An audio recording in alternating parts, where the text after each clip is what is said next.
You're an Ottoman cook crouching behind an overturned cooking pot as Christian soldiers rampage through the camp around you, and you're trying very hard not to make any sound that might draw their attention. Your name is Hassan. You're 43 years old. You've spent the last 20 years following Ottoman armies across 3 continents, and you have absolutely no idea how to fight.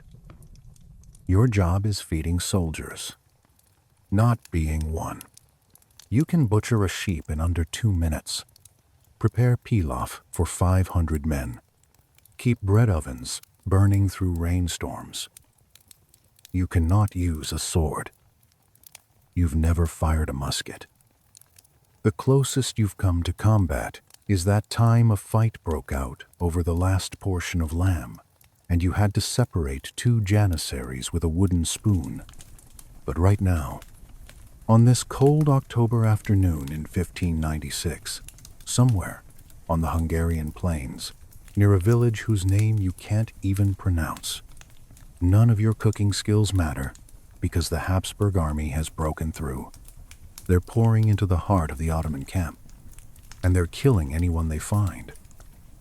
You can hear them, shouting in German and Hungarian and half a dozen other languages you don't understand. The crash of tent poles being knocked over, the distinctive sound of chests being forced open. Laughter, actual laughter, as they discover the Sultan's treasury and start fighting over gold coins like children, grabbing sweets. An hour ago, you were preparing the evening meal for the Janissary Corps. The army had been fighting all day. You'd heard the thunder of artillery that never seemed to stop, seen wounded men streaming back toward the medical tents, watched the Sultan's advisors looking more and more worried. But the battle was the soldiers' problem. Your problem was making sure there would be food ready when they returned. Then everything collapsed. Soldiers came running past your cooking station, not walking wounded, but running in full panic, throwing away weapons, screaming that the Christians were coming, that the battle was lost, that everyone should flee. You'd stood there stupidly with a ladle in your hand, watching the Ottoman army disintegrate. And now the Christians are here, in the camp, looting everything they can carry. You peek around the edge of the cooking pot. 30 meters away, 3 Habsburg soldiers, heavy infantry by their armor, are ransacking the tent where the paymaster kept the army's funds. They're shoving gold coins into their pockets, their helmets, even their boots. Their weapons are leaned against a tent pole, forgotten. They're not even watching for threats. Why would they? The battle's over. They won. One of them looks up and sees you. For a frozen second, you make eye contact. He's younger than you, maybe 25, with a beard that hasn't quite filled in yet. There's blood on his armor, Ottoman blood, probably, and his face shows the kind of exhausted relief that comes from surviving combat you thought would kill you. He opens his mouth, probably to call his companions, to point out that there's still a Turk here who hasn't run away yet. Before we dive into one of the most shocking reversals in military history, where kitchen staff armed with cooking implements defeated a professional army and saved an empire, smash that like button and subscribe to Maproom Battles for the battles that actually decided the fate of nations. Comment. Where are you watching from right now? What happens next will change everything. Within 2 hours, this Habsburg army that seems unstoppable will be annihilated. 50,000 Christian soldiers will die in the most catastrophic reversal of fortune in 16th century warfare. And the counterattack that saves the Ottoman Empire won't be led by janissaries or Sipahi cavalry or the Sultan's elite troops. It will be led by you, the cooks, the camel drivers, The servants, the craftsmen, the men whose names don't appear in the official histories because you're not supposed to matter in battles. Let's go back to understand how we arrived at this impossible moment. The year is 1596, and the Ottoman Empire is fighting for its survival in a way it hasn't had to in generations.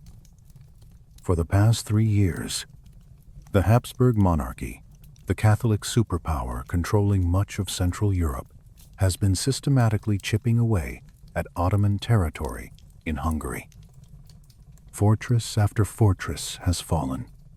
Territory that Sultan Suleiman the Magnificent had conquered 40 years earlier is being lost piece by piece. The empire that once terrified Christian Europe, that had besieged Vienna and threatened to overrun Germany, is now on the defensive, reacting to Habsburg advances instead of dictating the pace of war. Sultan Mehmed III inherited this nightmare in January 1595, when his father, Murad III, died just as the war was reaching its most critical phase. Mehmed was 29 years old, untested in command, taking the throne of an empire facing potential strategic collapse. He faced a choice that would define his reign and possibly the future of the empire itself. Watch Ottoman Hungary crumble fortress by fortress, or risk everything on one massive campaign to break Habsburg power forever and restore Ottoman dominance. Mehmed chose war, but not just any campaign. He would lead the army personally, the first Ottoman Sultan to take the field in 30 years. The target was Eger Fortress in northern Hungary. This wasn't just another castle on the frontier. Eger controlled the strategic gateway between Ottoman-held southern Hungary and Habsburg territory to the north and west. Whoever held Eger controlled the movement of armies, trade routes, and information flows across the entire region. The Habsburgs, recognizing its importance, had fortified Eger into what they believed was an impregnable stronghold with modern bastions, deep ditches, and a garrison that included some of the best German professional soldiers available. The Ottomans needed it back, and Mehmed III would personally ensure they got it. When word spread that the Sultan himself was marching to war, not sending generals but actually leading troops in the field, it electrified the empire. Veterans who remembered the great campaigns under Suleiman felt a surge of nostalgia. This felt like a return to the glory days when Ottoman armies marched from victory to victory and Christian kings trembled at approaching hoofbeats. The army that assembled for the 1596 campaign was massive even by Ottoman standards. Over 100,000 men converged on the Hungarian plains from every corner of the empire. Janissaries from their barracks in Istanbul, the elite slave soldier infantry corps, trained from childhood, equipped with the best firearms the empire could produce. Provincial cavalry sipahis from Anatolia and Rumelia, mounted on superb horses, carrying composite bows and lances, representing the traditional mobile striking power that had made Ottoman armies dominant for centuries. Crimean Tatar light cavalry, masters of reconnaissance and raiding, capable of covering vast distances and striking where enemies didn't expect. And crucially, this detail matters for what's coming: thousands upon thousands of camp followers who kept this enormous war machine functioning. For every soldier who carried a weapon, there were approximately 2 non-combatants whose job was making sure the army could actually fight: engineers who built siege equipment and bridged rivers, bakers who kept the bread ovens running, cooks who prepared meals for tens of thousands, camel drivers who managed the logistics trains, servants who maintained the Sultan's household and the officers' equipment, craftsmen who repaired weapons and armor, water carriers who kept everyone from dying of thirst, medical attendants who treated the wounded. These men, and it was thousands of men, were not soldiers. They had no weapons training. They weren't expected to fight. Their value lay in specialized skills that had nothing to do with combat. But they were about to become the most important people on the battlefield. The Habsburgs weren't going to let this Ottoman offensive proceed unopposed. Archduke Maximilian III, brother of Holy Roman Emperor Rudolf II, experienced commander, governor of Habsburg territories in Hungary, assembled his own coalition army. Germans provided the professional corps heavy infantry Landsknechts, armored cavalry, and critically, the finest artillery that European foundries could produce. Hungarians contributed local forces who knew the terrain and fought with the desperation of men defending their homeland. Transylvanians joined the coalition, bringing excellent light cavalry. Even Spanish and Italian volunteers arrived, attracted by promises of plunder and the chance to fight the traditional enemy of Christendom. But the real Habsburg advantage wasn't manpower. Ottoman numbers roughly matched theirs. It was technology. The Habsburgs brought something the Ottomans hadn't faced before. At this scale, superior long-range artillery, representing the cutting edge of the European military revolution. These weren't the massive siege bombards that had battered down Constantinople's walls in 1453. Those guns were powerful, but primitive, slow to move, difficult to aim. Habsburg foundries had perfected something new, longer-barreled cannons that could fire accurately at ranges Ottoman guns simply couldn't match. Lighter field artillery that could be repositioned during battle. Standardized ammunition that made supply logistics simpler. Gun crews trained to work together with mechanical precision. This was the beginning of the transformation that would eventually make European armies dominant globally. And the Ottomans were about to learn, in the most painful way possible, just how deadly this new technology could be. The Siege of Eger began in late September 1596 and lasted 18 brutal days. Ottoman artillery, still formidable by any reasonable standard, pounded the fortress walls methodically.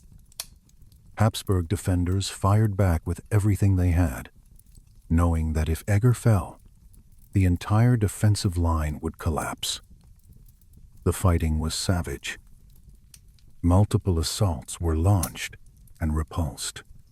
Mines and countermines tunneled beneath the walls. Fire arrows set wooden structures ablaze. Casualties mounted on both sides. But Sultan Mehmed III's personal presence made the crucial difference. When he stood before his troops wearing the sacred cloak of the Prophet Muhammad and carrying the holy banner, the assault took on almost religious intensity. Ottoman soldiers who might have faltered under normal circumstances fought with suicidal determination because the Sultan himself was watching. On October 11th, after 18 days of siege, Eger fell. The final assault was merciless. Approximately 6,000 German defenders were put to the sword, killed in the storm of the fortress, or executed afterward. It was a statement. This is what happens to those who resist the Sultan's will. The Ottomans had their fortress. They had their gateway to Habsburg territory. The campaign seemed to be succeeding brilliantly. But the real test, the battle that would determine whether this entire offensive had been worth the risk, was still coming. While the Ottomans celebrated their victory at Eger and prepared to consolidate their gains, Archduke Maximilian was assembling the largest Christian coalition army seen in decades. Kings, prize, Generals from across Catholic Europe converged on the Hungarian plains. This wasn't just about Eger anymore. This wasn't even just about Hungary.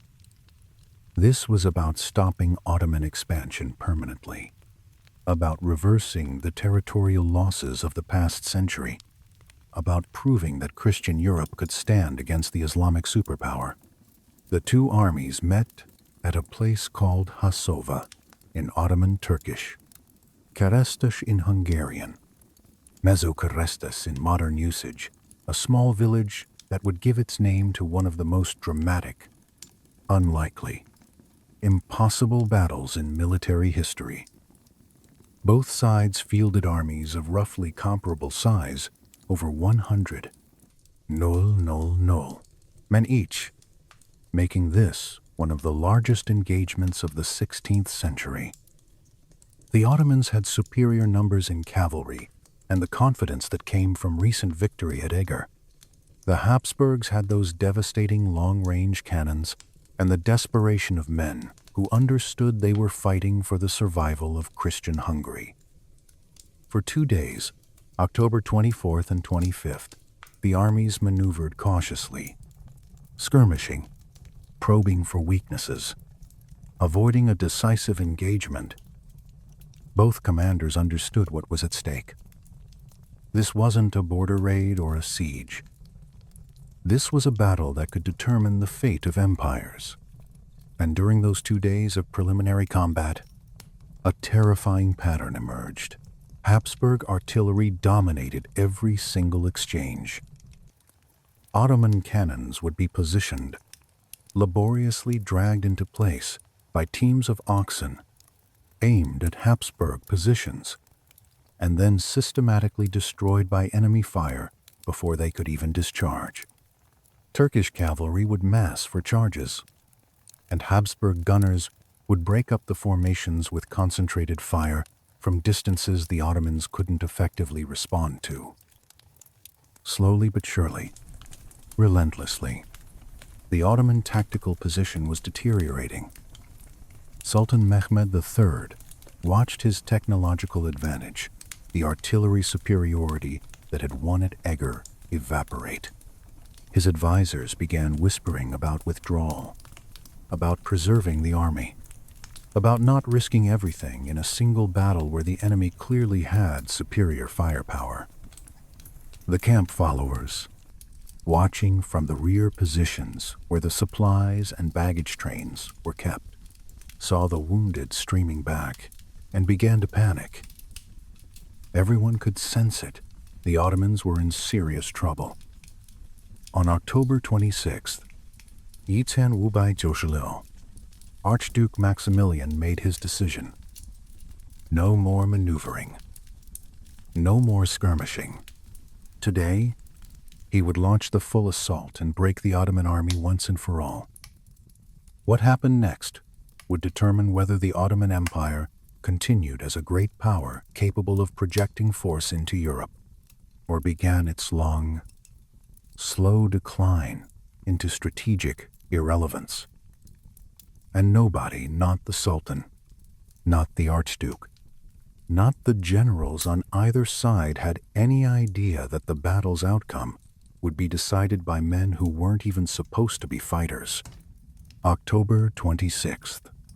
Yiğiten Ubay Joshilil dawned cold and gray over the Hungarian plains. Autumn was settling into winter, and the men in both armies could see their breath in the morning air.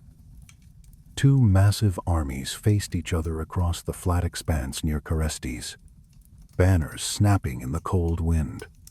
Over 200, 000 men preparing to decide the fate of Central Europe through violence. The Ottomans had formed their traditional battle deployment, janissaries in the center, the core of the army. The elite infantry whose discipline and firepower had won battles for a century. Provincial Sipahi cavalry on the wings, ready to exploit breakthroughs or protect the flanks. Behind everything, the Sultan's great tent rising like a silk mountain, the command center where Mehmed III and his advisors would direct the battle. The camp, the enormous logistics base that sustained this army, stretched behind the battle line, temporarily vulnerable but assumed to be safe. Archduke Maximilian surveyed the Ottoman formation through his eyeglass from his command position. He'd studied every major Ottoman victory of the past 100 years, Mohawks, where they'd destroyed the Hungarian kingdom, Preveza, where they'd crushed a Christian fleet, dozens of smaller engagements. He knew Ottoman tactics intimately, how they used light cavalry to harass and probe, how they relied on janissary firepower to hold positions, how they exploited enemy mistakes with devastating cavalry charges. And he'd identified what he believed was the critical weakness: Ottoman artillery was outdated. Today, he would prove it. The Habsburg guns opened fire first. The sound was unlike anything most of the Ottoman soldiers had experienced before. Not the deep, earth-shaking boom of traditional siege bombards that everyone was familiar with. This was different, a sharp, cracking thunder that seemed to physically tear the air, followed immediately by the distinctive whistle of solid iron shot, traveling at velocities that defied easy comprehension. These new long-range cannons could reach targets that Ottoman artillery couldn't even dream of hitting. The physics were brutal. Longer barrels allowed more complete combustion of gunpowder, which meant higher velocities. Better metallurgy meant barrels could withstand higher pressures without bursting.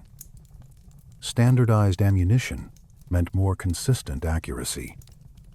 The result was artillery that could systematically destroy enemy positions from ranges where return fire was impossible. The Ottoman cannons tried to respond, tried to fight back, tried to do what they'd always done: dominate the battlefield through superior firepower.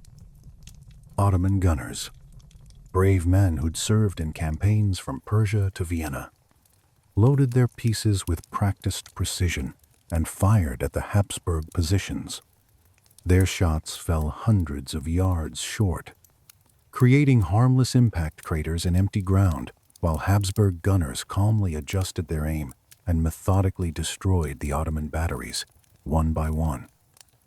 Turkish artillerymen died at their posts, refusing to abandon guns that represented centuries of Ottoman technological dominance. These were the cannons that had breached Constantinople's supposedly impregnable walls, the guns that had shattered Hungarian armies at Mohacs, the weapons that had made European kings tremble at their approach.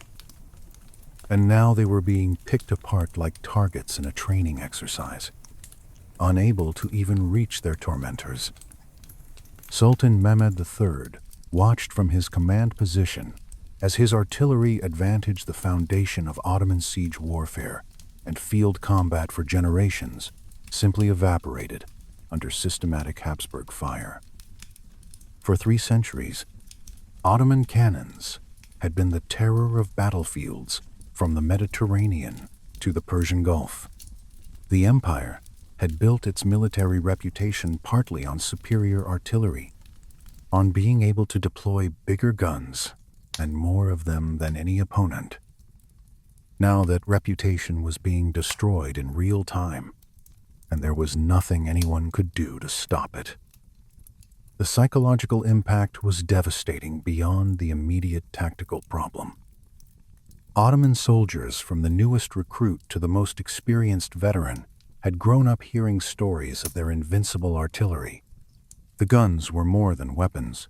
They were symbols of Ottoman technological and military superiority. Seeing those same guns destroyed systematically, watching artillerymen die without being able to fight back effectively, shattered something fundamental in the army's collective confidence. But the real horror was just beginning. Once the Habsburg gunners had eliminated the Ottoman counter-battery threat, they shifted their aim from the Turkish cannons to the Ottoman battle line itself. Solid-shot iron balls weighing anywhere from 6 to 24 pounds, began tearing through the ranks of provincial cavalry and infantry.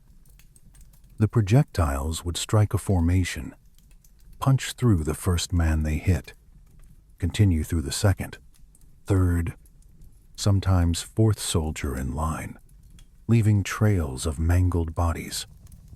Canister rounds, essentially giant shotguns, loaded with dozens of smaller iron balls, turned groups of soldiers into red mist when they detonated at close range. The slaughter was methodical.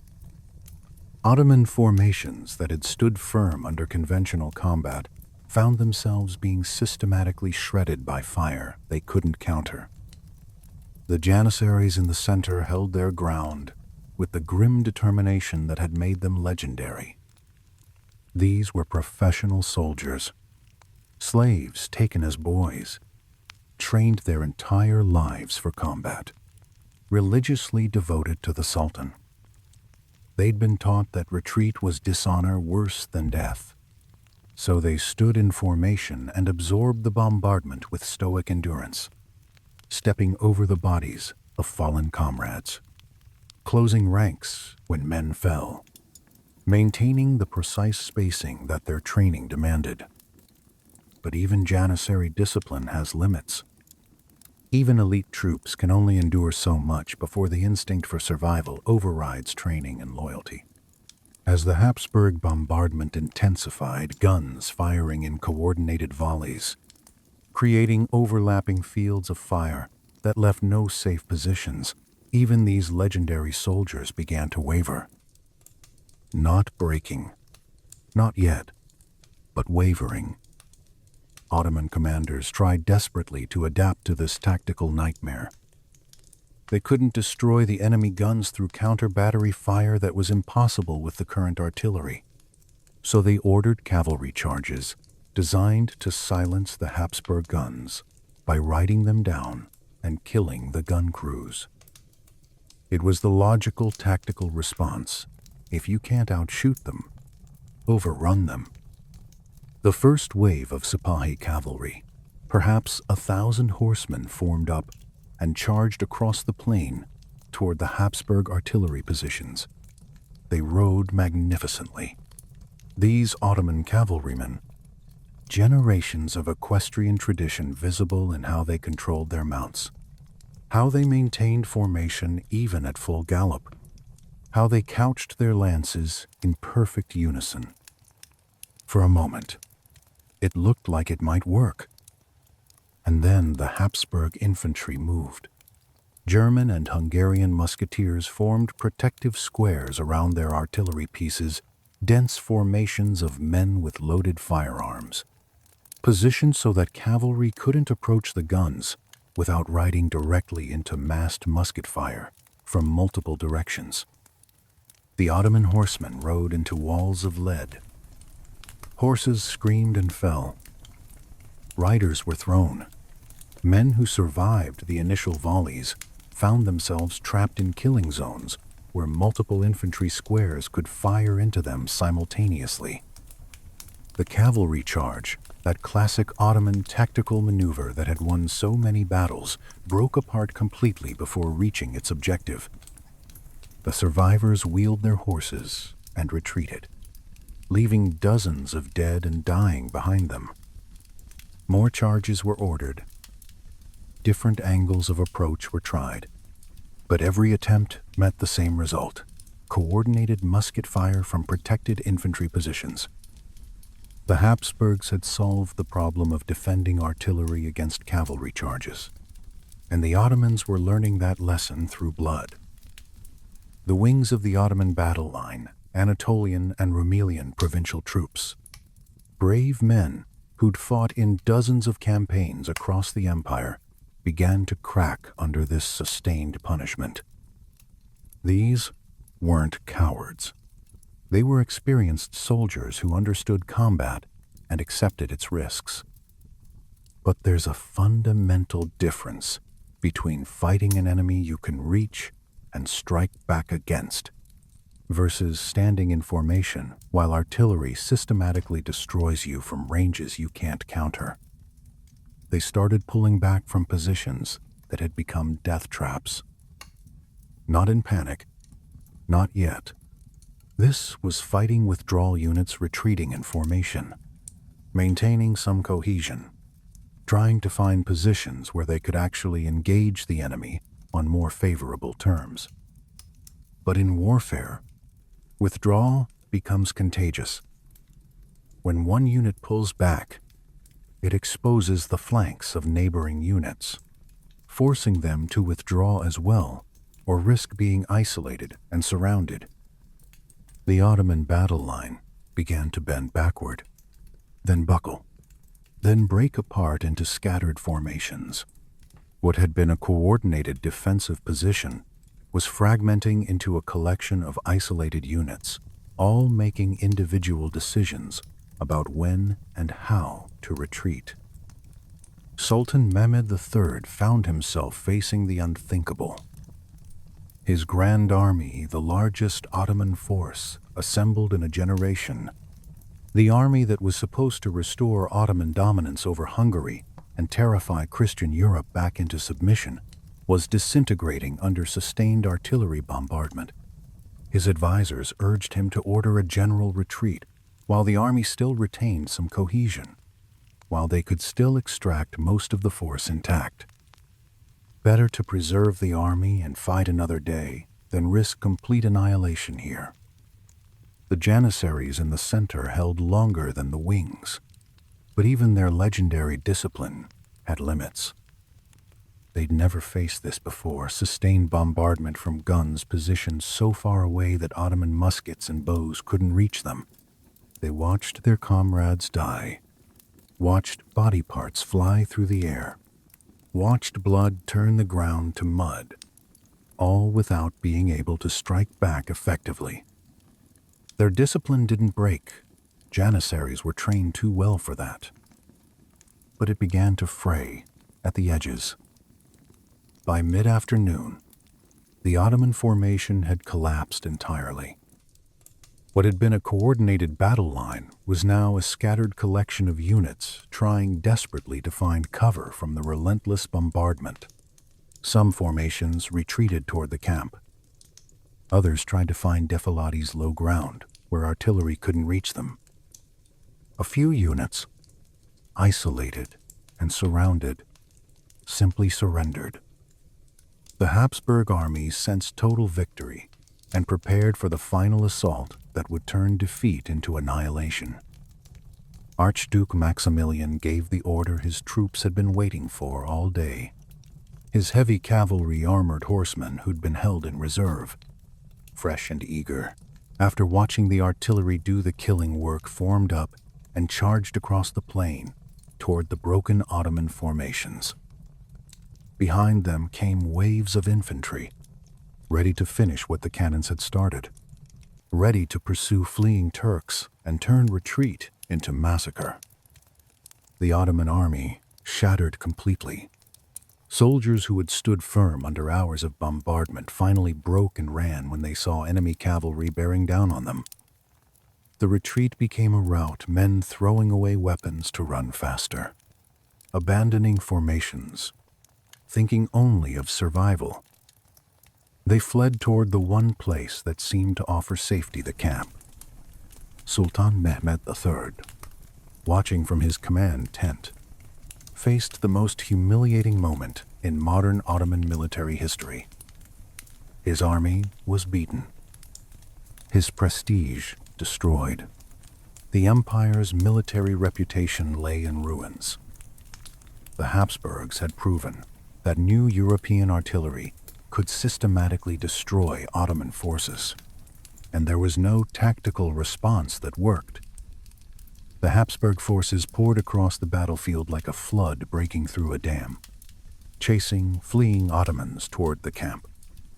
Victory seemed complete, total, decisive. Maximilian had destroyed the largest Ottoman field army in decades. The road to Istanbul itself seemed open, but in their moment of triumph, the Habsburgs made one critical, fatal mistake. they assumed the battle was over. The Habsburg soldiers poured into the Ottoman camp like conquerors entering a captured city. They'd been fighting, or more accurately, watching their artillery fight for most of the day. Now their moment had arrived, and they were drunk on the intoxicating combination of victory and the promise of legendary plunder. The Ottoman camp wasn't just a military logistics base. It was a portable city, a temporary metropolis of silk and canvas stretched across the Hungarian plain. Thousands of tents housed everything, an army of 100,000 plus men needed to survive and fight weapon stores, food supplies, medical equipment, tools, personal belongings, and gold. So much gold. The Sultan's treasury had traveled with the army months of accumulated pay for the troops, funds for purchasing supplies, diplomatic gifts, the portable wealth of an empire. Habsburg soldiers had struck the richest prize in Eastern Europe, and discipline collapsed the moment the first man saw Ottoman gold coins spilling from a chest. Men who had maintained perfect formation under fire, who had followed orders with mechanical precision, who had been professional soldiers just minutes earlier, broke ranks immediately to grab whatever they could carry. Officers tried to maintain order, shouting commands to stay in formation, to secure the camp before looting it, to remember they were soldiers, not bandits. But their own eyes were drawn to the incredible wealth scattered before them. Some officers joined the looting. Others simply gave up, trying to restore discipline, and focused on claiming their own shares before subordinates took everything. The camp followers who'd been left behind when the army fled watched in absolute terror as enemy soldiers ransacked their world. These weren't warriors. Nobody had ever pretended they were. They were specialists, cooks whose skill was preparing meals for thousands, camel drivers whose expertise was managing temperamental logistics animals, servants whose job was maintaining officers' equipment and households, craftsmen who repaired armor and sharpened blades, engineers who understood siege equipment, medical attendants who treated wounds, water carriers, bakers, grooms, dozens of other specialized roles that kept an army functioning. Most had never held a weapon in their lives. They weren't trained for it. They weren't expected to fight. Their value lay in skills that had nothing to do with combat. And now they were trapped. The main Ottoman army had scattered and fled. There was no organized force coming to rescue them. The Sultan himself, from what they could see, was preparing to abandon the field entirely. The Janissaries who normally provided security were gone. No one was coming to save them. If they wanted to live through the next hour, they would have to save themselves. What happened next defies every conventional rule of warfare, every military manual ever written, every expectation about how battles are supposed to end. Near the Sultan's kitchen tents, the massive cooking facilities where food for thousands was prepared daily, a group of cooks had been watching the looting with mounting desperation.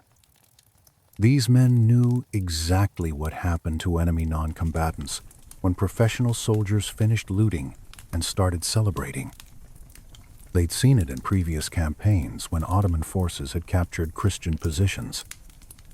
Survivors were enslaved, ransomed, or killed, depending on whether they seemed valuable. As Muslim camp followers in a Christian army's captured camp, their prospects were grim. One of them, sources don't preserve his name. He was just a cook, Nobody important looked around the kitchen area at the available tools. Meat cleavers for butchering animals, long iron spits for roasting, heavy wooden clubs used for tenderizing tough meat, cast iron cooking pots that could serve as improvised helmets or shields, fire pokers, tent stakes, rope. They weren't weapons. They were kitchen tools, but in the hands of desperate men with nothing left to lose, kitchen tools would have to be enough. The cook grabbed a meat cleaver heavy, sharp, balanced for chopping through bone. He looked at the other cooks around him, men he'd worked alongside for years, men who knew how to butcher sheep, but not how to fight. And he said something we don't know what exactly. The sources don't record it, something that convinced them that dying while fighting was better than dying while cowering. Nearby, a camel driver picked up a shovel, the kind used for mucking out animal pens. Heavy iron blade on a sturdy wooden shaft. Servants armed themselves with tent stakes and coiled rope. A blacksmith's assistant grabbed a hammer. An engineer found a crowbar. These were improvised weapons in the hands of untrained men, but they were weapons nonetheless. And they attacked. The Habsburg soldiers never saw it coming. Why would they? They'd won the battle. The Ottoman army was scattered and fleeing. The camp was theirs for the taking. Threats were supposed to come from the front, from organized enemy soldiers, not from camp followers with kitchen implements. The first Habsburg soldier died bent over a chest full of Ottoman gold, stuffing coins into his pockets. When a meat cleaver came down on the back of his neck, he probably never knew what killed him. The soldier next to him looked up in shock as a cook, a middle-aged man in blood-stained cooking clothes, yanked the cleaver free and swung at him. More camp followers emerged from hiding spots throughout the kitchen area, wielding whatever they'd found. An iron spit punched through a soldier's mail at close range. A wooden club cracked a helmet. A shovel edge, swung with desperate strength, caved in a face. Men who'd survived the careful choreography of the day's artillery duel were being killed by cooks wielding meat cleavers, their deaths as random and brutal as any combat death, but somehow more shocking because of who was inflicting them. The surprise was total and absolute. Habsburg soldiers who'd been celebrating victory seconds earlier suddenly found themselves fighting for their lives against enemies they'd never considered a threat. Enemies who shouldn't even exist as a military factor. And the camp followers had one enormous advantage. They knew this terrain intimately. They'd lived in this camp for weeks. They knew every tent's location, every pathway between structures, every hiding spot, every supply cache. The Habsburg looters were scattered throughout the camp in small groups, isolated from each other, bent over treasures, focused on plunder, not security. The camp followers didn't have formation or tactics or military doctrine, but they had knowledge of the ground and absolute desperation. Panic spreads faster than any military order can travel, especially in chaotic conditions where communication is already degraded. Habsburg soldiers looting the camp suddenly heard screams echoing from all directions. The Turks are attacking. We're under assault. They're everywhere. In the chaos and confusion, with visibility limited by tents and smoke from cooking fires and the general disorder of a looted camp, they couldn't tell how many enemies they faced or where the attacks were coming from. Were these just camp followers, or had Ottoman soldiers returned? Was this a coordinated counterattack? Nobody knew. And in combat, uncertainty breeds fear. The cry went up across the battlefield, audible even to the scattered Ottoman soldiers who'd been fleeing. The infidels are fleeing. The camp is being retaken. Victory is ours. Sultan Mehmed III, who had been preparing to abandon his army and flee the battlefield to save his own life, heard the commotion from his great tent. He looked out through the tent flaps, expecting to see Habsburg soldiers coming to capture or kill him. Instead, he saw something impossible. His banner was still flying over the camp. The sacred standard hadn't been taken. The camp was in chaos. Absolutely. But the shouts he could hear were Ottoman voices calling Allahu Akbar, not Christian victory cries.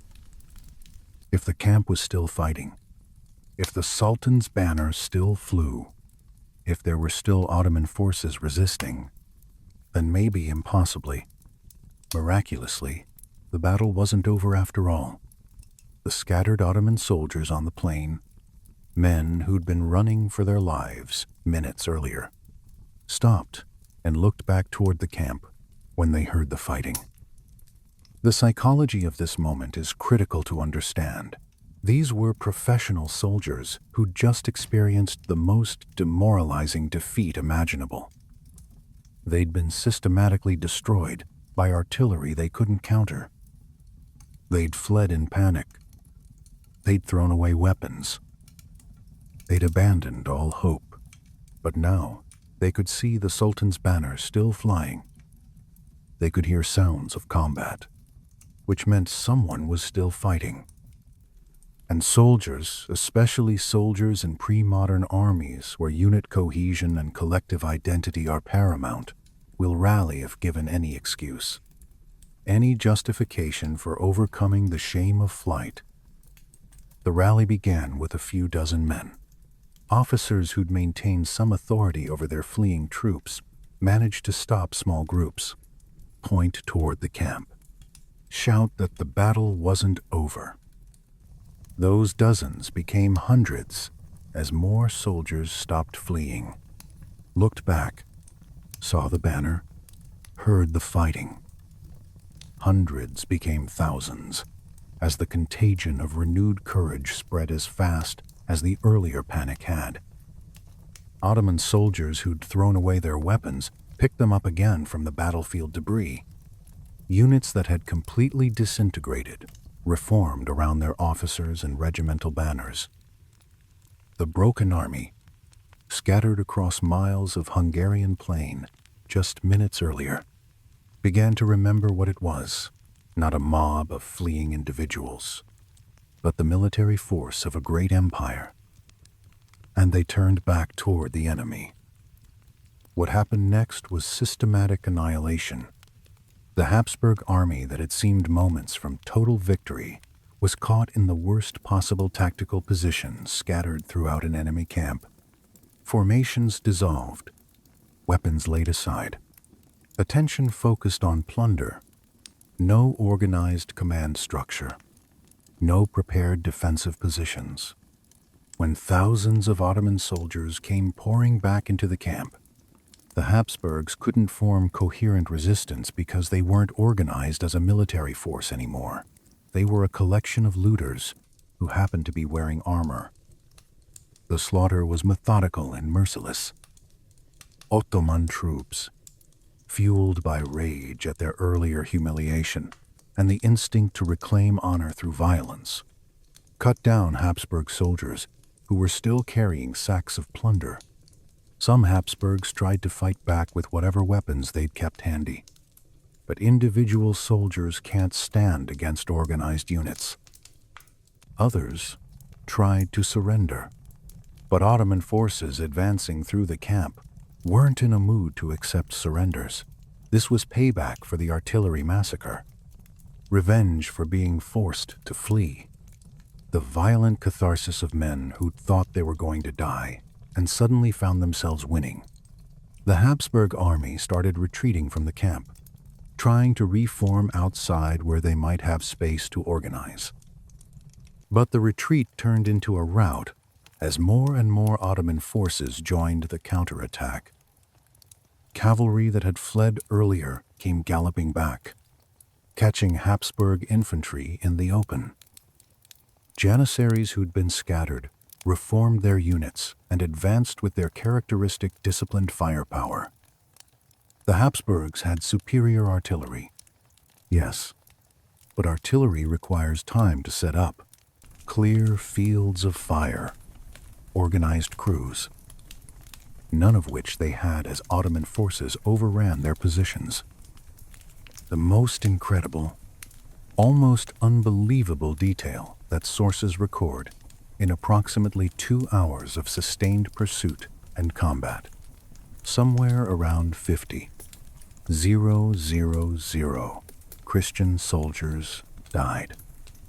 50,000, half the Habsburg army, killed in 2 hours. The numbers are almost certainly exaggerated by Ottoman chroniclers who had every incentive to inflate the victory scale. But even accounting for significant exaggeration, the casualties were catastrophic. The Habsburg army that had been on the verge of complete victory just hours earlier was being systematically annihilated by an enemy it had already defeated. Archduke Maximilian, realizing his army was disintegrating, tried to organize a fighting retreat to save what remained. Some units managed to extract themselves from the disaster with discipline intact. But the majority of the Habsburg force was destroyed, killed in the camp, cut down during retreat, drowned, trying to cross nearby waterways in panic, captured and later enslaved. The battle that had been decisively won by Christian forces at 4 p.m. was decisively lost by 6 p.m. Let's talk about contemporary parallels, because Keresztes teaches lessons that echo through every era of warfare. Think about victory, disease. Habsburgs won battle tactically, assumed war was over, started looting instead of securing position. Modern premature victory declarations. Mission accomplished. Iraq, 2003, victory declared. Insurgency followed. Afghanistan, 2001, Taliban, defeated quickly, returned 20 years later. Russia, Ukraine, 2022, assumed quick victory, met fierce resistance. Arab-Israeli 1,973, Israel, assumed 1,967, victory permanent. Surprised by Yom Kippur, never assume victory until enemy completely destroyed. Think about non-combatant combatants. Camp followers with kitchen tools defeated professional army. Modern irregulars and partisans. Warsaw Uprising civilians fought Wehrmacht. Vietnam farmers became fighters. Afghanistan civilians were Mujahideen, Taliban. Iraq insurgents blended with population. Syria, moderate rebels, mix of civilians turned fighters. Anyone can become combatant with motivation and opportunity. Think about discipline breakdown for loot. Habsburg soldiers abandoned military formation for plunder, died for it. Modern looting destroys armies. Russian forces Ukraine looting televisions while positions overrun. Iraqi army 1,991 looted Kuwait, destroyed in retreat. Somalia loot-focused militias versus disciplined opponents. Discipline is what separates army from armed mob. Lose discipline, lose battle. Think about psychological rally points. Sultan's banners still flying gave Ottomans excuse to rally. Modern symbols matter. Flags, national monuments, leadership presence. Ukrainian flag, Mariupol, symbol of resistance. ISIS black flag symbol attracted fighters. Soviet Flag Reichstag, symbolic victory moment. US flag Iwo Jima rallying image. Symbols shape morale. Morale shapes outcomes. Think about improvised weapons effectiveness. Kitchen tools killed armored soldiers at close range. Modern improvised weapons.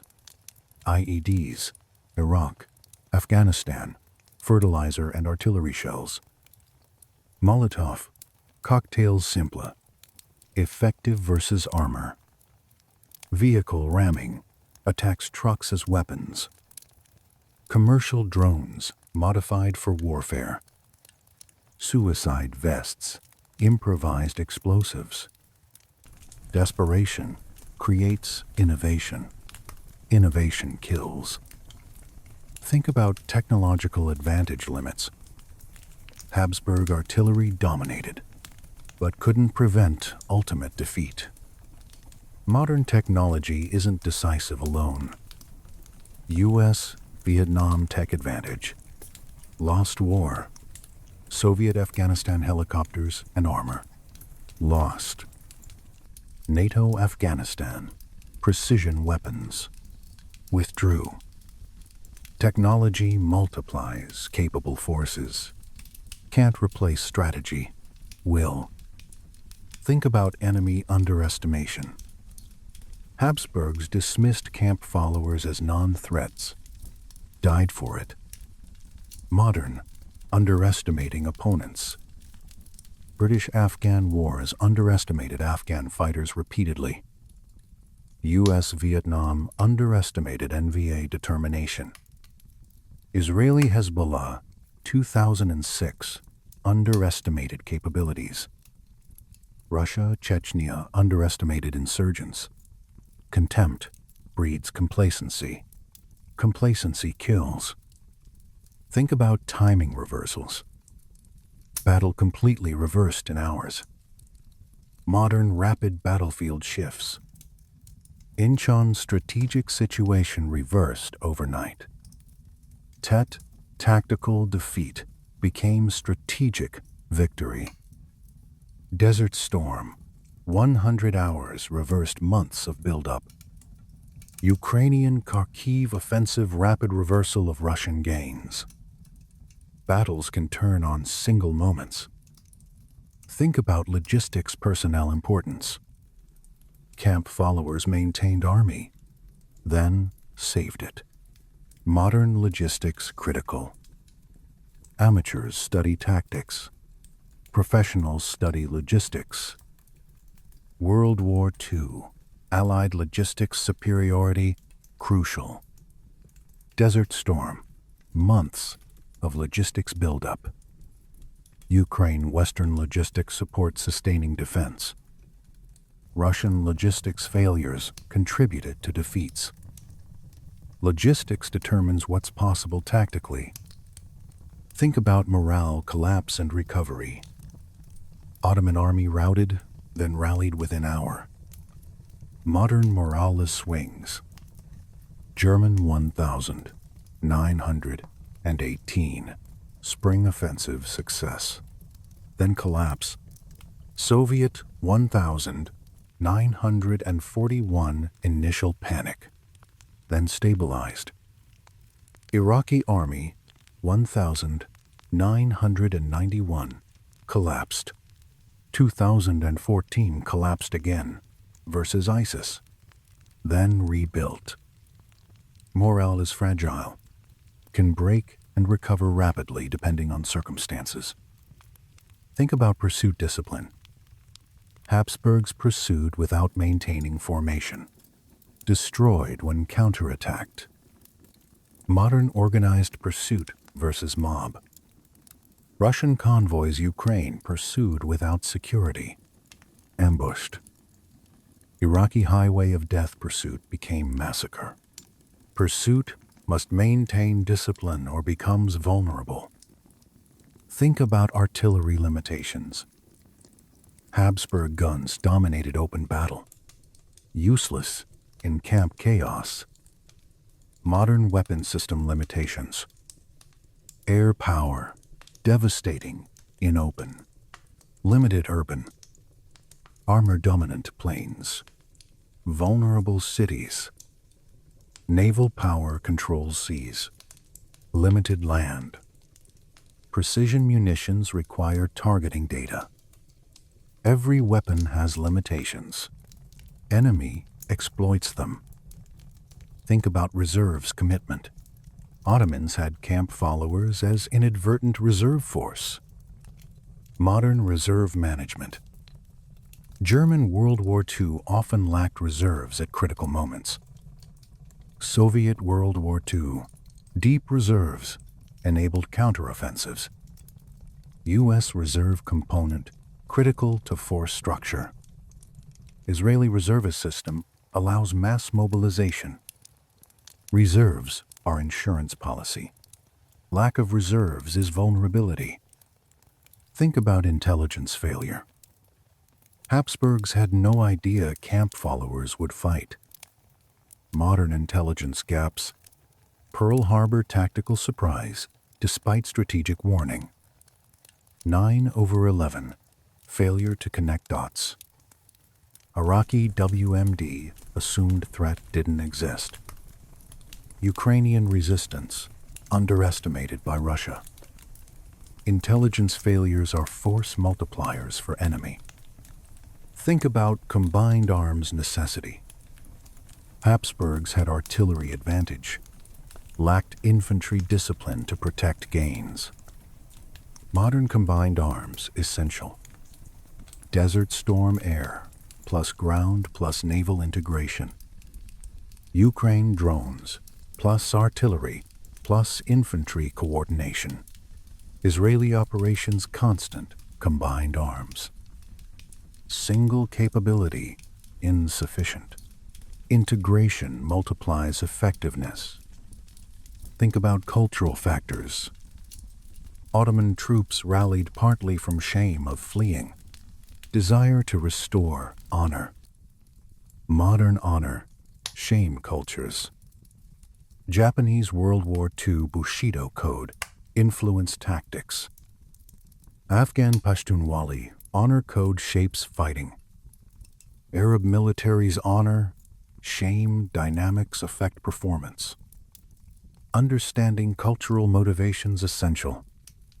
Think about leadership, presence, impact.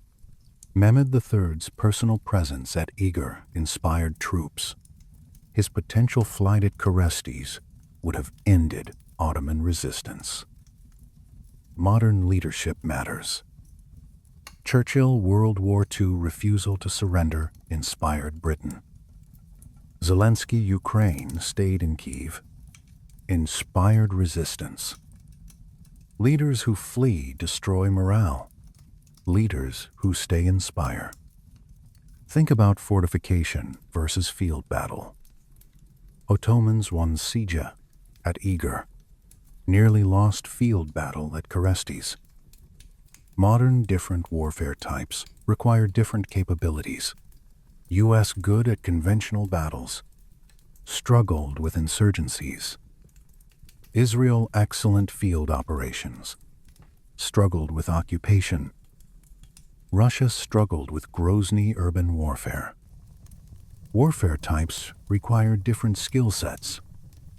Think about alliance cohesion. Habsburg coalition held together during victory. Fragmented during defeat. Modern coalition warfare fragile. Iraq, 2003. Coalition, mostly symbolic. Afghanistan NATO coalition strained. Libya coalition fractured post-intervention.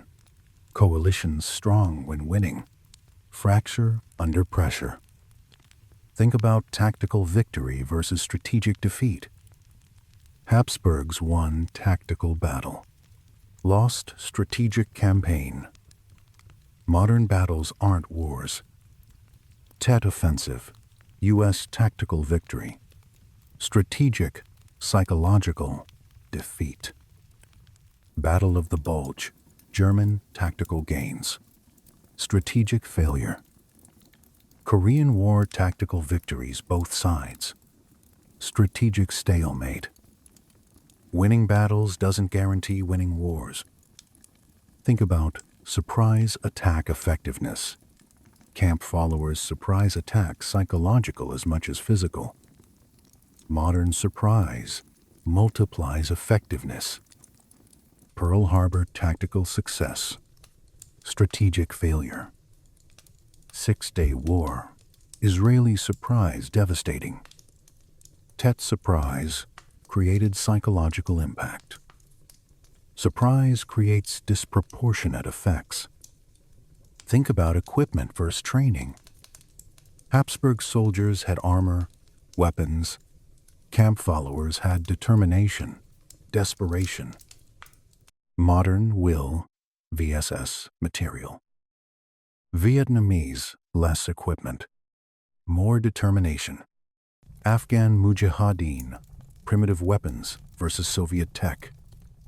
Taliban outlasted high-tech occupation. Will compensates for material inferiority. Think about urban, complex terrain. Camp was complex terrain where artillery advantage meaningless. Modern complex terrain equalizes. Vietnam jungle negated U.S. firepower. Iraq, Afghanistan, urban negated coalition tech advantages. Syrian cities, Assad regime, struggled despite firepower. Terrain shapes tactics more than technology. Think about operational security. Ottomans had no OPSECs. Habsburgs knew their positions. Still lost. Modern OPSEC, important but not sufficient. Normandy, despite ultra. Germans couldn't prevent landing. Israeli operations, secrecy helps, but execution matters more. OPSEC is advantage, not guarantee. Think about pursuit operations. Ottoman pursuit of fleeing Habsburgs was brutal, effective. Modern exploitation, phase, critical. Patton rapid exploitation after Normandy. Israeli 1,967 pursued to Suez. Golan. Iraqi Kuwait, retreat highway of death pursuit. Exploitation turns tactical victory into strategic success. Think about weather, environmental factors. October cold affected both armies' performance. Modern environment constant factor. Russian winter defeated Napoleon, delayed Germans. Desert heat affects operations Iraq, Afghanistan. Monsoon Vietnam operations seasonal. Environment is neutral, affects both sides, but local forces adapt better. Think about medical care. Wounded from both sides. Treatment determined survival. Modern combat medicine. World War II blood transfusions saved lives. Vietnam helicopter medevac reduced deaths. Iraq, Afghanistan, combat medicine advanced. Medical care is force multiplier. Keeps soldiers fighting. Think about command control. Mehmed III nearly fled. Rally happened bottom up from camp followers. Modern decentralized initiative. German, Auftragstaktik, subordinate initiative. Israeli junior officer empowerment. U.S. mission command. Sometimes, best decisions come from bottom, not top. Think about fire discipline. Habsburgs wasted ammunition looting. Ottomans conserved for counterattack. Modern ammunition management. WWI artillery ammunition shortages. World War II Germans outran supplies. Ukraine artillery, ammunition critical constraint. Ammunition is finite. Management matters. Think about friendly fire. Chaotic camp fighting likely involved friendly casualties both sides. Modern fratricide, persist, problem. Gulf War friendly fire casualties. Afghanistan blue-on-blue incidents. Iraq, complexe, urban combat fratricide. Chaos creates friendly fire, unavoidable but reducible through training. Think about prisoners of war. Keresztes involved mass enslavement of survivors. Modern POW treatment. Geneva Conventions attempt to regulate. Korean War POW mistreatment both sides. Iraq Abu Ghraib scandal. Treatment of prisoners shapes conflict. Post-war relations. Think about religious motivation. Both sides had religious elements. Christian coalition versus Muslim empire. Modern ideology.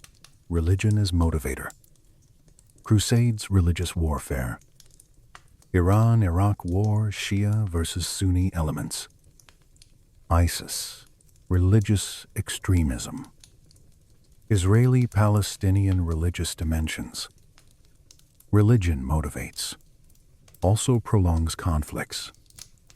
Think about mercenaries versus national armies. Habsburgs employed multinational coalition. Ottomans had slave soldiers plus subjects. Modern mercenaries and contractors. Wagner Group Russian contractors. PMCs, Iraq, Afghanistan, Blackwater, etc. French Foreign Legion institutionalized mercenaries. Motivations differ. Affects reliability.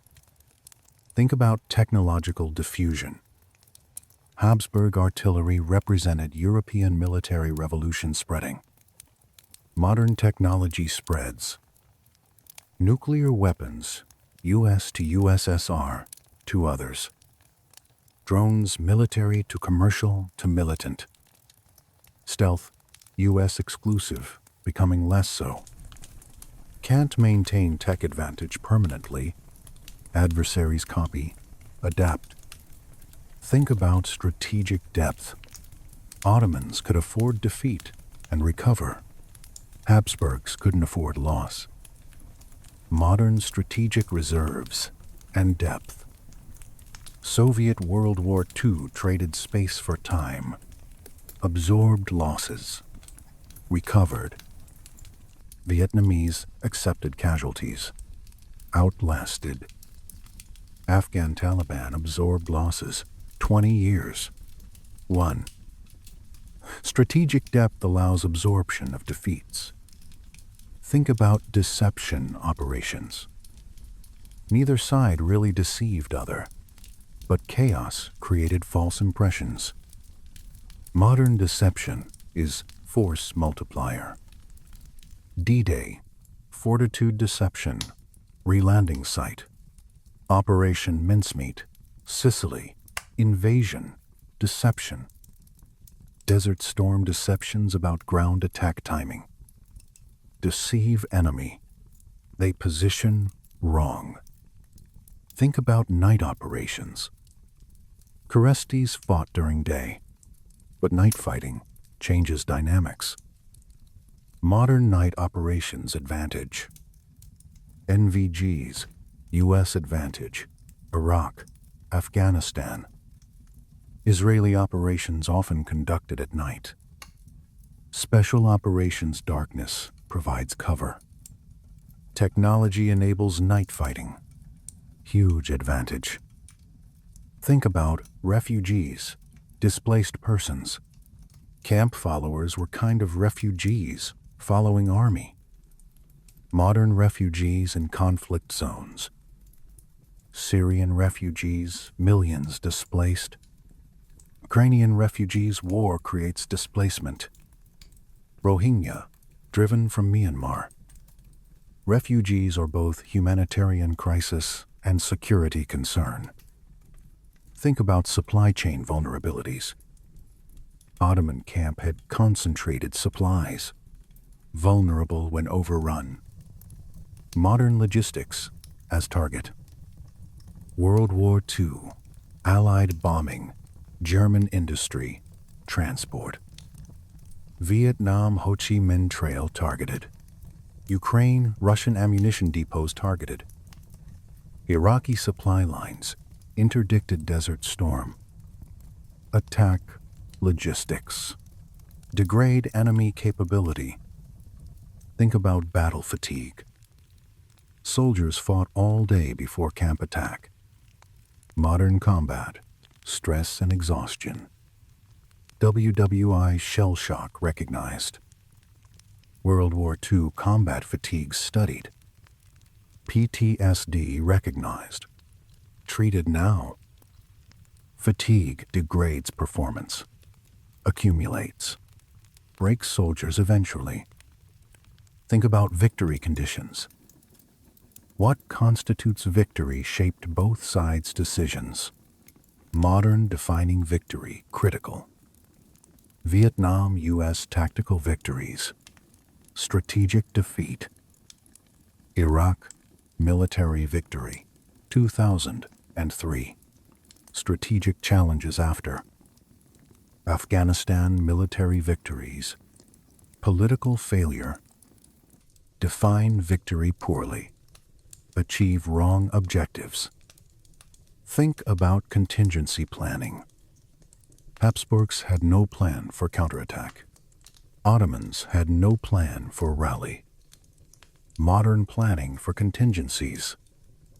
Military plans, branches, and sequels. Business continuity, disaster planning. Crisis management, scenario planning. Plan for success and failure. Think about force ratios. Both sides roughly equal numbers. Quality and tactics mattered more. Modern numbers aren't everything. Six-Day War Israel outnumbered. Won through better tactics. Winter War Finland outnumbered 3-1. Inflicted massive casualties. Quality over quantity. But quantity has quality all its own, Stalin. Balance matters. Think about media, information warfare. News of Keresztes spread rapidly, shaped perceptions. Modern information, warfare decisive. Vietnam images shaped U.S. opinion. Iraq embedded journalists. Ukraine, social media shapes narrative, real time. Information is battlefield. Perception is reality. Think about economic factors. War was expensive for both empires. Modern economics limits warfare. U.S., Iraq, Afghanistan costs contributed to withdrawal. Soviet Afghanistan economic drain. Sanctions economic warfare tool. Economics enables or constrains military operations. Think about ethnic, national cohesion. Habsburg coalition was multi-ethnic. Ottomans similarly diverse. Modern multi-ethnic militaries. Soviet, Russian, multi-ethnic, but Russian-dominated. U.S. diverse. Professional integration. Yugoslav, war's ethnicity, fractured, military.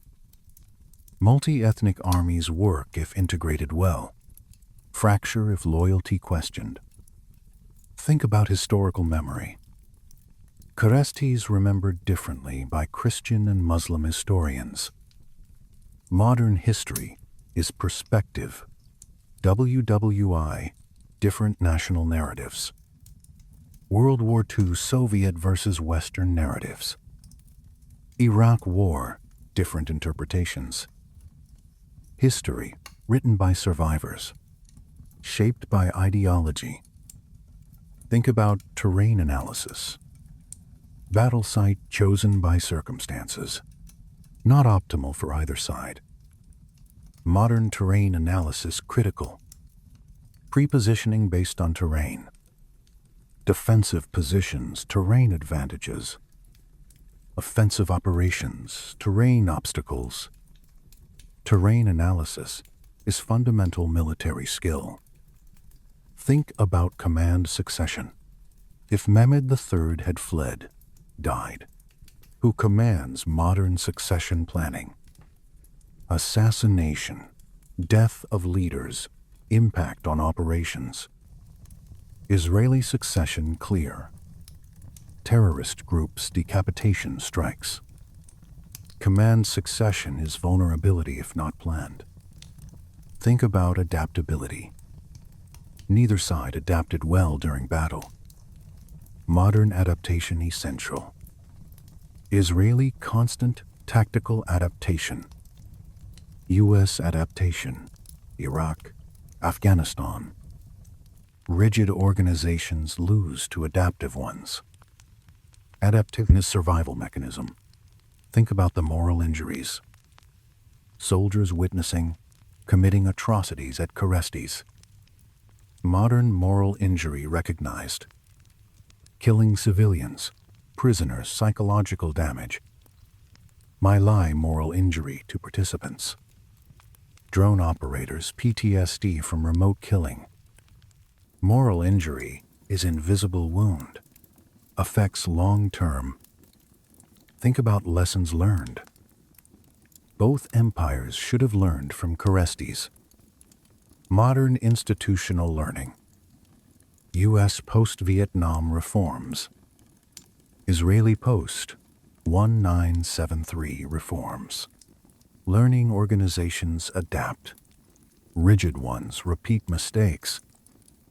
After-action reviews. Lessons learned, processes, critical. Think about civil-military relations. Mehmed III-led army. Good, bad. Modern civilian control of military. U.S. constitutional civilian control. Turkey military, historically, political. Pakistan military, influential politically. Civil-military balance affects strategy and policy. Think about alliance reliability. Could Habsburgs count on coalition partners' modern alliance dependability? NATO Article 5 Collective Defense. Seato failed to prevent Vietnam War. Baghdad Pact. CENTO collapsed. Alliances strong when interests align. Weak when divergent. Think about home field advantage. Ottomans fought in conquered territory. Habsburgs defended homeland. Modern defenders' advantage. Vietnam home terrain knowledge. Afghanistan defenders new mountains. Urban warfare defenders no cities. Home advantage is real. Local knowledge matters. Think about operational tempo. Battle tempo accelerated dramatically during rally. Modern tempo, an initiative. German blitzkrieg speed created paralysis. Israeli operations rapid tempo. Boyd's OODA loop decision cycle speed. Control tempo. Control battle. Think about force preservation. Mehmed III nearly fled to preserve force, himself. Modern force preservation versus mission accomplishment. Tactical retreat to preserve force smart sometimes. Fighting to last man sometimes necessary. Balance, preservation with mission. Calculate costs versus benefits. Think about diplomatic implications.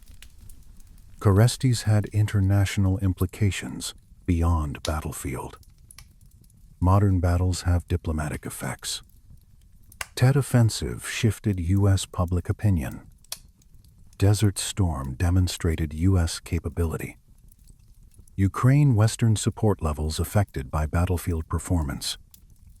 Battles shape diplomacy. Diplomacy shapes wars. Think about war aims. Did either side achieve strategic objectives? Modern link military actions to policy goals. Clausewitz war is politics by other means. Military victories that don't achieve policy goals are failures. Define objectives clearly. Link military operations to political goals. Think about sustainability. Could either side sustain war after Keresztes' modern, sustainable warfare? U.S. public support essential for long wars. Russia economic sustainability questioned. China building sustainable military capability. Unsustainable wars end in withdrawal or collapse. Think about asymmetric warfare. Camp followers versus professional soldiers was asymmetric engagement. Modern asymmetry is norm. Insurgency's weaker forces use asymmetric tactics. Terrorism, asymmetric tool of weak versus strong. Cyber warfare levels playing field. Asymmetry is equalizer. Weak can defeat strong through different methods. Think about urban versus open warfare. Camp fighting different from plain fighting. Modern urban warfare distinct. Stalingrad urban meat grinder. Hugh City urban combat. Mosul months to clear. Mariupol urban Siegerwarfare. Urban requires different tactics. Training, much higher casualties. Think about symbolic victories. Ottomans needed victory to restore prestige. Modern symbolic victories matter. Iwo Jima, symbolically important. Strategically, less so. Bin Laden, killing, symbolic victory. ISIS Mosul recapture symbolic victory over caliphate. Symbols shape narratives. Narratives shape support. Think about post-battle exploitation. Ottomans didn't exploit victory strategically. Modern exploitation converts tactical to strategic. Normandy breakthrough exploited across France. Incheon exploited to recapture Seoul. Failure to exploit wastes tactical gains. Think about battlefield archaeology. Keresztes site, studied by archaeologists. Modern battlefield archaeology. Mass graves, forensic evidence of battles. Gettysburg studied extensively. WWI battlefields artifacts still found. Physical evidence, supplements, written records. Think about operational surprise. Camp followers' attack was surprise. Modern surprise is force, multiplier. Pearl Harbor tactical surprise. Tet strategic surprise. 9/11, complete surprise. Prevent surprise through intelligence. Create surprise through deception. Think about friction, Clausewitz. Everything went wrong for both sides. Modern friction is constant. Plans fail on contact with enemy. Murphy's Law in warfare. Complexity creates friction. Reduce friction through training. Simplicity. Redundancy. Think about culminating point Clausewitz. Habsburg attack culminated when soldiers started looting. Modern recognize culmination. German World War II repeatedly advanced past culmination. Israeli 1,973 Egyptian advance culminated at passes. Recognize your culmination. Exploit enemies. Think about center of gravity Clausewitz. What was each side's critical capability? Modern identify enemy's center of gravity. Protect yours. Iraqi Republican Guard destroyed. Regime fell. Afghan government collapse when U.S. withdrew. Center of gravity can be military, political, economic, psychological. Think about defense in depth. Neither side employed it effectively. Modern layered defense. Soviet World War II defense in depth absorbed Germans. Israeli layered air defenses. Cybersecurity, defense in depth principle. Single defense line, vulnerable. Layered defense, resilient. Think about maneuver warfare. Camp followers created chaos Habsburgs couldn't respond to. Modern maneuver over attrition. German blitzkrieg maneuver paralyzed enemies. Israeli armor maneuver decisive. U.S. air-land battle maneuver doctrine. Create situations where enemy can't respond effectively. What's the final lesson of Keresztes? 1596. Never assume victory until enemy completely destroyed and secured. Habsburgs won battle decisively, destroyed Ottoman artillery, routed Ottoman army, could have annihilated them completely. Instead, assumed victory was assured, started looting instead of securing position. That premature victory celebration cost them everything. Whoosher, 000, dead in 2 hours because they stopped being soldiers and became looters. Modern confirmation everywhere. Iraq, 2003, mission accomplished, declared. Insurgency followed. Thousands more deaths. Afghanistan, 2001, Taliban defeated. Returned stronger. Russia, Ukraine, 2022, assumed quick victory. Faced determined resistance.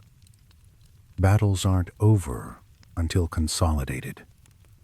Keresztes teaches, maintain discipline, especially in victory. Habsburg discipline collapsed for plunder. Professional army became armed mob. Destroyed by enemy they'd already beaten because they chose gold over formation. Modern discipline distinguishes armies from gangs. Russian forces Ukraine looting instead of fighting. Positions overrun. Discipline is what keeps soldiers alive when chaos erupts.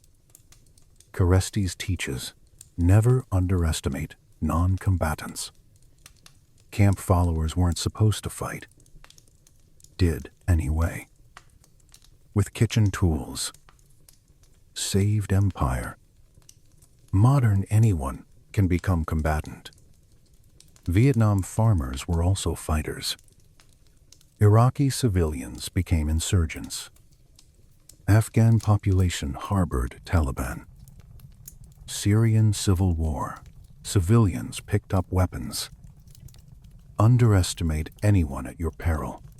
Keresztes teaches, improvised weapons can kill professional soldiers. Meat cleavers and shovels killed armored Habsburgs at close range. Modern improvised weapons, evolution. IEDs killed thousands of coalition forces. Molotov cocktails destroyed tanks. Commercial drones modified for warfare. Fertilizer bombs. Kitchen pressure cookers. Desperation creates deadly innovation. Keresztes teaches psychological rally points matter enormously.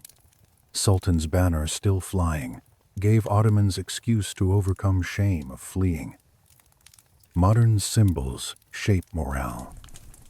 Flags represent more than cloth, their identity, cause, reason to fight. Ukrainian flags in occupied territories. ISIS Black flag.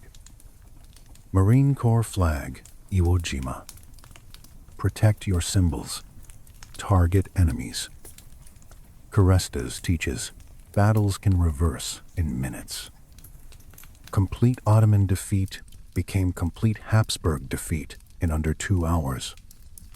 Modern battlefield is chaos. Nothing is certain until over. Tet battlefield victories became strategic defeat. Incheon desperate situation reversed overnight. No battle is over until it's over. Fight until can't fight anymore. Keresztes teaches technology. Advantage isn't decisive alone. Habsburgs had superior artillery. Still lost. Modern tech is tool, not guarantee. US-Vietnam tech advantage. Lost. Soviet-Afghanistan helicopters and jets. Lost. Technology multiplies capability. Doesn't replace strategy, will, execution. Keresztes teaches logistics personnel are critical. Camp followers maintained army, then saved it when regular forces failed. Modern logistics wins wars. Amateurs study tactics. Professionals study logistics. World War II won partly through Allied logistics superiority. Desert Storm. 6 months logistics buildup enabled 100-hour ground war. Ukraine Western logistics keeping defense alive. Logistics determines what's tactically possible. Keresztes teaches morale is fragile and recoverable. Ottoman army routed in panic. Rallied in fury within hour. Modern morale swings rapidly. Broken units can reform if given reason. Leadership. Symbols. Small victories can restore morale. Demoralized forces can be remotivated. Morale is psychological, therefore changeable. Invest in morale maintenance. Keresztes teaches greed destroys armies. Habsburg soldiers chose loot over security, died for it. Modern corruption and greed weaken militaries. Russian forces looting instead of fighting. Iraqi army corruption hollowed effectiveness. Afghan National Army ghost soldiers. Corruption. Greed is corrosive, undermines discipline and cohesion. Keresztes teaches complacency kills. Habsburgs assumed battle over, let guard down, destroyed. Modern complacency is vulnerability. Pearl Harbor, U.S. assumed safety. 9/11 assumed invulnerability. Constant vigilance is exhausting but necessary. Complacency creates opportunities for enemy. Keresztes teaches exploitation must be disciplined. Ottoman pursuit was organized. Effective. Habsburg pursuit became looting. Disastrous. Modern exploitation phase critical. Pursue enemy but maintain discipline. Pattern rapid but organized pursuit. Desert Storm pursued to Iraqi border, then halted. Pursuit consolidates victory or wastes it. Keresztes teaches cultural factors shape behavior. Ottoman shame at fleeing motivated rally. Habsburg soldiers' greed for plunder destroyed discipline. Modern understanding culture, essential. Arab honor, shame culture. Pashtunwali in Afghanistan. Japanese face saving. Culture shapes motivations. Motivations drive actions. If this battle changed how you see warfare's unpredictability, and the importance of maintaining discipline even in victory. Subscribe to Map-Room Battles. Comment what modern battle showed similar dramatic reversal. Thanks for walking through this impossible comeback with us. Remember, battle isn't over until enemy destroyed and position secured. Stop fighting to celebrate. Loot, you give enemy chance to recover. Professional soldiers maintain discipline, especially when winning. Keresztes proves premature victory celebrations are invitations to defeat. Kitchen staff with cooking tools can defeat professional army if professionals stop being professional. Symbols matter more than logic suggests. Sultan's banner flying inspired thousands to overcome terror and shame. And most importantly, never, ever underestimate anyone's capacity to fight when their survival depends on it. Ottoman camp followers at Keresztes weren't supposed to matter militarily. They were cooks, camel drivers, servants, specialists whose value was maintaining army, not fighting. But when trapped with no rescue coming, they grabbed whatever weapons they could improvise and attacked professional soldiers who defeated the Ottoman field army hours earlier. That attack, that desperate last-stand improvisation by men who'd never been trained for combat, triggered the rally that saved the Ottoman Empire. Habsburg soldiers who'd won the day's fighting died because they stopped being soldiers and became looters. The meat cleaver that killed them was wielded by a cook who had no choice but fight or die. That's the human reality of Keresztes, not grand strategy or technological advantage or tactical doctrine, but moment when scared middle-aged men with kitchen tools decided dying while fighting was better than dying while cowering. Modern militaries study Keresztes because it teaches things doctrine manuals can't fully convey. That victory isn't secure until consolidation is complete. That discipline matters more in victory than defeat.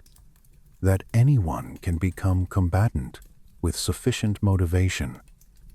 That improvised resistance can succeed if professional opposition becomes complacent. That psychological factors, shame, honor, fear, greed shape outcomes as much as firepower. That symbols and leadership presence matter enormously when everything else is chaos. The Ottoman Empire's continued existence for another 320 plus years after Keresztes wasn't guaranteed by this single battle. But Keresztes prevented the empire's premature collapse in 1596. If Habsburgs had won decisively, and they were minutes from doing so, Ottoman Hungary would have fallen. Constantinople would have been threatened. The empire might have fragmented. Instead, Keresztes' stalemate, technically Ottoman victory, but costly stabilized the frontier, prevented Habsburg breakthrough, gave Ottomans breathing room to reform and modernize. The camp followers who saved the empire returned to cooking meals and managing camels. History doesn't record their names because they weren't important people. But without them, there's no Ottoman rally, no Habsburg defeat, possibly no Ottoman Empire surviving into the modern era. Sometimes history pivots on actions of people whose names no one remembers. Sometimes cooking tools are weapons. Sometimes kitchen staff are heroes. Keresztes is a reminder that in warfare, nothing is certain until it's over. That technological superiority can be negated by tactical mistakes. That human factors morale, discipline, will often matter more than material advantages. That greed destroys armies faster than enemy action.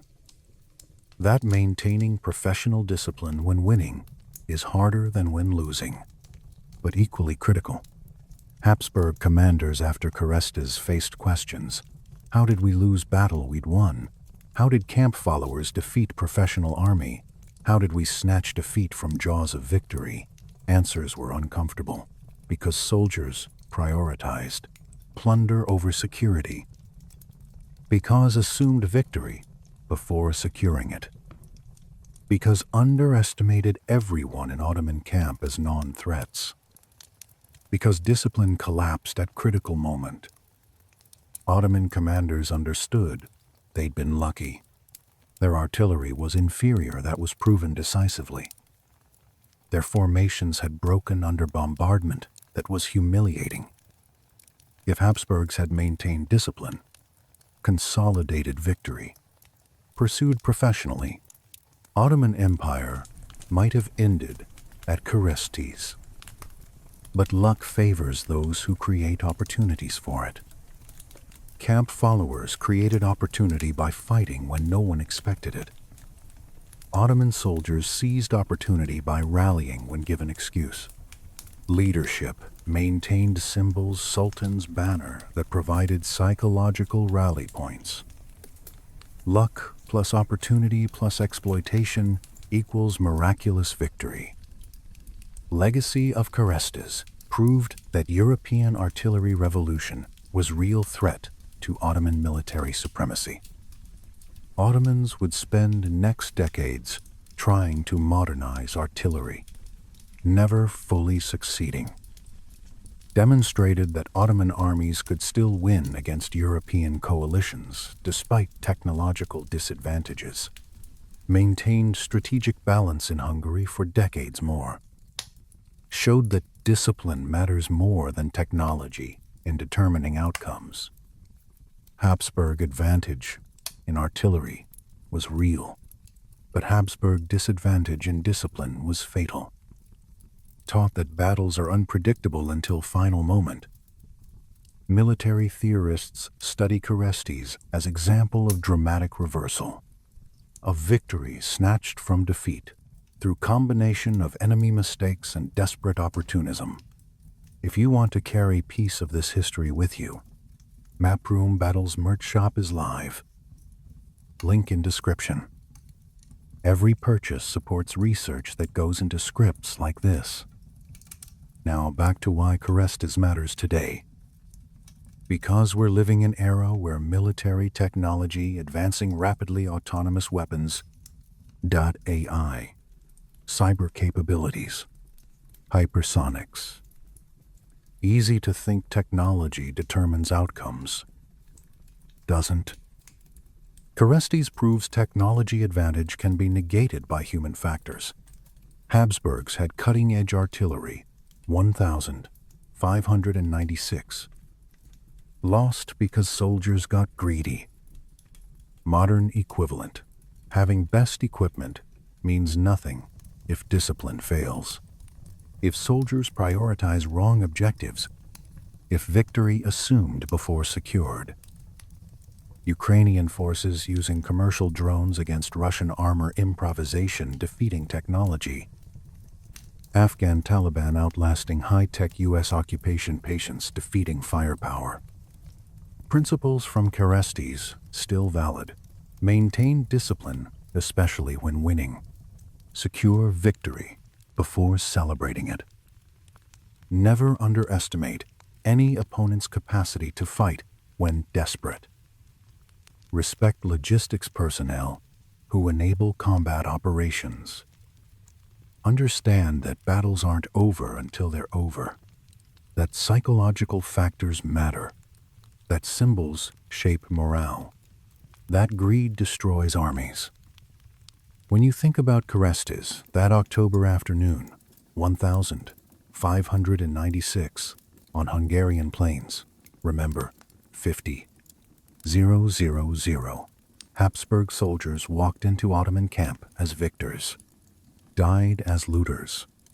Ottoman Empire was hours from collapse, saved by men who weren't supposed to fight, using tools that weren't supposed to be weapons, rallying around symbol Sultan's banner that represented more than fabric. Military lesson: consolidate before celebrating. Discipline before plunder. Professional until enemy destroyed. Human lesson. Never assume anyone is harmless when survival is at stake.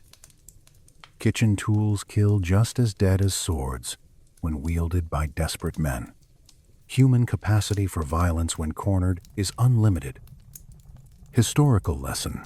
Great empires can be saved by forgotten people in impossible moments. Camp followers whose names we don't know altered history by refusing to accept defeat as inevitable. Strategic lesson. Technology shapes warfare, doesn't determine it. Human factors discipline, morale, will, leadership, culture often matter more. Ignore human dimension at your peril. That's legacy of Keresztes. That's why 428 years later, we study this battle. Not for nostalgia, for principles. Because warfare changes, war doesn't. Technology evolves, psychology doesn't. Tactics adapt. Human nature endures. Discipline matters. Greed destroys. Desperation motivates. Symbols inspire. Victory must be secured, not assumed. These lessons, won at Keresztes 1990. Lost at Iraq, 2003 mission accomplished. Relearned at Ukraine, 2022 Russian assumptions of quick victory will be tested again in future conflicts. Learn these lessons or repeat Habsburg's mistakes. Choice is yours. Thanks for walking through this miraculous reversal with us. Remember, battle isn't over until position secured and enemy destroyed. Stop fighting before that. You invite disaster. And never, ever underestimate the cook with a meat cleaver when his survival depends on using it. See you in the next battle.